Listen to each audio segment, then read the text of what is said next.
Good morning students. आज हम लोग एक प्रोजेक्टाइल का बड़ा इम्पोर्टेंट कॉन्सेप्ट डील करने जा रहे हैं कि एक प्रोजेक्टाइल को इंक्लाइन प्लेन पे ऐसे फेंका है। एंगल ऑफ इंक्लाइन जो है वो 30 डिग्री विथ हॉरिजॉन्टल है और प्रोजेक्टाइल को जो वेलोसिटी दिया गया है वो इंक्लाइन से 15 डिग्री का एंगल दिया गया है। क्वेश्चन है, बताओ कि इस प्रोजेक्टाइल की मैक्सिमम हाइट ग्राउंड से कितनी होगी। इस क्वेश्चन को करने से पहले इस क्वेश्चन में एक छोटा सा कॉन्सेप्ट है, पहले अपने को उस कॉन्सेप्ट को समझना होगा। ठीक है, जैसे हम क्या कर रहे हैं, पहले एक सिंपल प्रोजेक्टाइल लेते हैं और जिसका एंगल हॉरिजॉन्टल के साथ थीटा मान लेते हैं। ठीक है, तो इस क्वेश्चन को अच्छे से समझने के लिए हम क्या करने वाले हैं कि सबसे पहले पॉइंट ऑफ प्रोजेक्शन को मैक्सिमम हाइट के साथ हम ज्वाइन कर देंगे। तो ये अपना जो है एच मैक्स है और ये समझ में आ रहा है अपना रेंज का आधा है। ये एंगल का नाम अगर हम अल्फ़ा रख लें तो अपने को दिख रहा है कि line joining point of projection और मैक्सिमम हाइट वाली लाइन जो अल्फ़ा एंगल बना रही है वो tan अल्फ़ा हम निकाल पाएंगे। तो tan अल्फ़ा आ जाएगा H max divided by range by 2, यानी ऐसा। वैल्यूज पुट कर देते हैं तो ये हो गया V0 का square sine square theta by 2g और रेंज हो गया V0 का स्क्वायर साइन 2 थीटा बाई जी।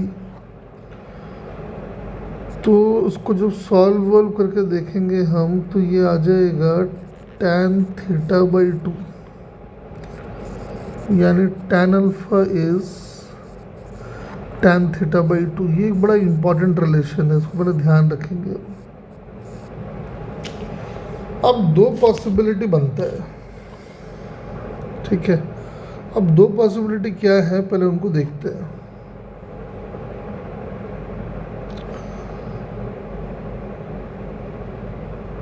एक तो पॉसिबिलिटी ये है कि जैसे प्रोजेक्टाइल को आपने फेंका कुछ इस तरह से,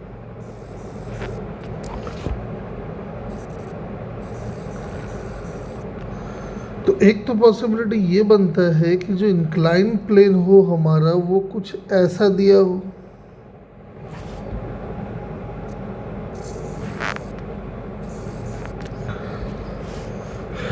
इंक्लिनेशन का इंक्लाइन प्लेन का जो एंगल है हॉरिजॉन्टल के साथ मैंने उसको बीटा मान लिया है। तो एक बात यहाँ साफ दिख रहा है कि जो केस 1 हम ले रहे हैं कि बीटा जो है वो अल्फ़ा से छोटा है। तो बीटा की वैल्यू अगर अल्फ़ा से छोटी है तो एच मैक्स में कोई प्रॉब्लम ही नहीं है। तो अपना ग्राउंड से जो एच मैक्स आएगा वो समझ में आ रहा है कि अपना पुराना वाला ये वाला एच मैक्स ही हो जाएगा, कोई दिक्कत नहीं है इसमें। तो इस केस में जो हमारा एच मैक्स आएगा यानी प्रोजेक्टाइल का maximum height from the ground, उसकी वैल्यू वही होगी जो पहले हुआ करता था, बस इतना ही डिफरेंस है कि ये एंगल लेना पड़ेगा अपने को। तो हो जाएगा V0 का square sine square theta by 2g। एक दूसरी पॉसिबिलिटी और बनती है, जो केस 2 पॉसिबल है वो ये है कि अल्फ़ा की वैल्यू मान लो बड़ी हो जाए बीटा से, या सॉरी ये तो वही केस हो गया, बीटा की वैल्यू बड़ी हो जाए अल्फ़ा से। यानी इस बार कह रहे हैं कि जो इंक्लाइन का एंगल है वो बड़ा है पॉइंट ऑफ प्रोजेक्शन और मैक्सिमम हाइट को ज्वाइन करने वाले एंगल से, यानी कुछ ऐसा कह रहा है ये। इसका मतलब ये कुछ कह रहा है कि ऐसा कुछ कहानी ये बता रहा है। अगर हम इससे इसको ज्वाइन करने वाला लाइन ले तो ऐसा दिखता है, और इस एंगल का नाम हमने अल्फ़ा रखा हुआ है। लेकिन अभी जो हमारा एंगल है, इंक्लाइंड का जो एंगल है, वो सही मायने में कुछ ऐसा है।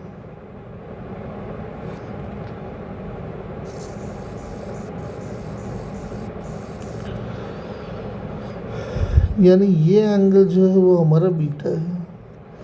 तो आप देख सकते हैं कि जो बॉल है या प्रोजेक्टाइल है वो अपने ग्राउंड वाले प्रीवियस वाले मैक्सिमम हाइट को तो पहुंच ही नहीं पाया। मतलब इस बार जो एच मैक्स होगा वो ये अपना होगा। अब समझ में आ रहा है कि ये वाला अगर कैलकुलेशन करना है आपको तो समझ में आता है कि अपने को पहले इसका टाइम ऑफ फ्लाइट, फिर इसका रेंज, और रेंज का फिर कंपोनेंट लेना होगा साइन बीटा वाला, तब जाके अपना आंसर आएगा। तो आओ पहले वो प्रोसेस कर लेते हैं।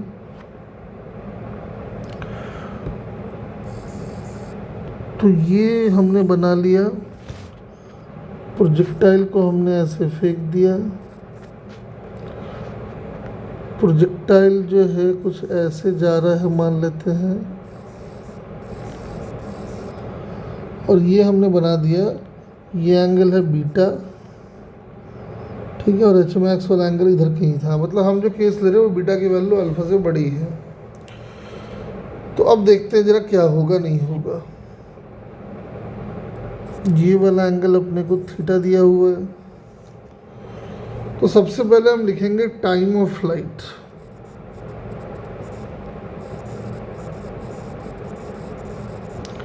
ध्यान रखिए कि किसी भी प्रोजेक्टाइल में टाइम ऑफ फ्लाइट लिखने का तरीका होता है ट्वाइस ऑफ भी परपेंडिकुलर बाई ए परपेंडिकुलर। ये जो भी परपेंडिकुलर है अपने को इंक्लाइन के परपेंडिकुलर लेना है, ए परपेंडिकुलर अपने को ए इंक्लाइन के परपेंडिकुलर लेना है। तो दिख रहा है, देखो अगर ध्यान से देखो तो दिख रहा है जो भी परपेंडिकुलर आएगा वो आएगा वी कॉस, ये वाला जो एंगल होगा ये वाला एंगल आ जाएगा थीटा माइनस बीटा। तो इंक्लाइन के अलॉन्ग वाला कॉस वाला होगा और परपेंडिकुलर वाला जो है वो साइन वाला होगा, यानी ऐसा आ गया। और आप देख सकते हो कि जी नीचे लग रहा है तो जी का इधर वाला जो कंपोनेंट आएगा वो जी कॉस बीटा आ जाएगा। तो इससे हमारा टाइम ऑफ फ्लाइट निकल के आ गया। यानी अब अपने को रेंज निकालना पड़ेगा। तो रेंज निकालने के लिए हम डाल रहे हैं S is equal to U T plus half A T square along the incline plane. तो u की जगह डालना होगा V naught cos theta minus beta into T minus half G sine beta into T square. अब हमने क्या किया कि टी को तो ले लिया कॉमन, तो ये आ गया V naught cos theta minus beta minus half G sine beta into T रह गया एक, उस टी की वैल्यू को डाल भी देते हैं।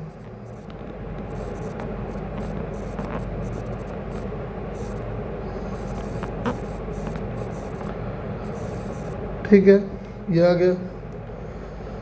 जी से जी को उड़ा दो, टू से टू को उड़ा दो, और टी की वैल्यू इधर भी डाल देते हैं। तो ये आ जाएगा two V naught sine theta minus beta divided by ji cos beta. अब इसमें से वी नॉट भी हमने कॉमन ले लिया है तो ऐसा हो गया, और नीचे से कॉस बीटा भी कॉमन आ जाएगा। तो अंदर रह जाएगा cos theta minus beta into cos beta minus sine beta into sine theta minus beta. यानी ये हो गया टू वी नॉट का square sine theta minus beta by ji cos square beta into cos theta. ये आपका range निकला है, ठीक है। लेकिन हमें समझ में आ रहा है कि हमारा जो रेंज होगा वो बेसिकली जो हमारा एच मैक्स होगा वो बेसिकली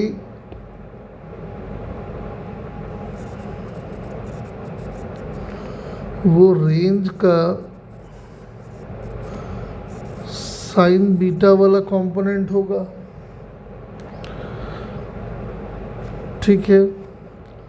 और रेंज हमने निकाल लिया है तो लगे डाल देते हैं। तो ये हो गया 2v0 sine theta minus beta into cos theta by ji cos square beta into sine beta. तो इस तरह से आपको ये सोचना होगा कि एच मैक्स अलग अलग सिचुएशन में कैसे निकलेगा। तो चलो अब हम लोग क्या करते हैं, जो एग्जाम्पल जो क्वेश्चन हमने लिया था उसको एक बार हम लोग देखते हैं क्या होगा इसमें। इसमें वो कह रहे हैं कि प्रोजेक्टाइल का जो एंगल है वो 30 के एंगल पे इंक्लाइंड है और ये वाला और 15 डिग्री है, यानी एक तरह से हमारा थीटा 45 हो गया। तो अगर हम tan अल्फ़ा निकाल लें तो हो जाएगा tan थीटा बाई 2 हमने सीखा है, यानी tan 45/2 यानी कि ये 1/2 आ गया। ठीक है, और इंक्लाइंड का एंगल जो कि बीटा नाम रखे थे हम लोग, तो tan बीटा अगर देखोगे तो ये tan 30 आएगा और ये 1/√3 है। तो समझ में आ रहा है कि जो 1/√3 वाला टर्म है वो बड़ा है 1/2 से।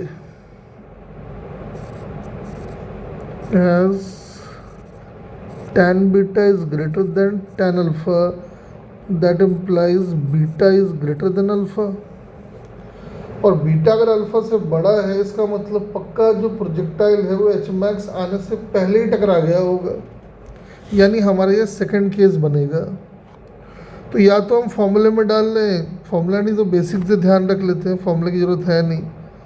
तो टाइम ऑफ फ्लाइट अपना लिखा जा सकता है 2 × v0 sine 15 degree divided by ji cos 30। Time of flight आ गया अपने पास, वही फॉर्मूला लगाया मैंने, twice of v perpendicular by a perpendicular. अब टाइम ऑफ फ्लाइट आने के बाद हमारा टारगेट है रेंज ढूंढने का, तो हम s = ut + ½ at square along the incline plane लगाएंगे। तो रेंज आ जाएगा v0 cos 15 degree into T minus ½ g sine 30 degree into T का स्क्वायर। तो एक टी तो कॉमन ले लेते हैं, तो ये आ जाएगा v0 cos 15 minus ½ g sine 30 into T, और टी की जगह डाल देते हैं 2v0 sine 15 by ji cos 30। Time की वैल्यू भी यहाँ पुट कर देते हैं, तो आ गया 2v0 sine 15 by ji cos 30। तो यहाँ से ऐसा हो जाएगा और ऐसा भी आ जाएगा। तो ये हो गया basically cos 15 into cos 30 minus sine 15 sine 30, यानी 2v0 sine 15 degree by ji cos square 30 degree, और ये अपना कॉस 45 हो जाएगा, है ना। कॉस 45 आ गया। और भी चाहो तो इसको एक्सपैंड कर सकते हो, उसको क्या लिख सकते हैं, देखो इसको चाहो तो और अभी आप सॉल्व करके लिख सकते हो v0 का स्क्वायर, और 2 sine A into cos B होता है sine A plus B, plus sine A minus B, यानी कि -30 आ जाएगा। ठीक है, और divide by ji cos square 30 degree तो है ही, यानी आ गया v0 का स्क्वायर इंटू √3/2 -1/2, और ये जी और cos 30 की वैल्यू होती है मतलब 3/4 हो जाएगा। ठीक है, तो ये अपना हो गया v0 का स्क्वायर √3 - 1 2, और ये हो गया 3g। लेकिन जो एच मैक्स होगा वो तो हमें समझ में आ रहा है कि वो होगा रेंज मल्टीप्लाइड बाय साइन वाला कंपोनेंट, और जो साइन कंपोनेंट है वो अपना साइन 30 हो जाएगा, यानी कि आंसर आ जाएगा V0 का स्क्वायर √3 - 1/3g। तो इतना इसका मैक्सिमम हाइट आएगा। होप आप ये मेथड समझे होंगे। फिर भी अगर आपको कोई डाउट्स हो तो आप कमेंट सेक्शन में लिख सकते हैं, मैं आपको उसको एक्सप्लेन कर दूंगा। Thank you.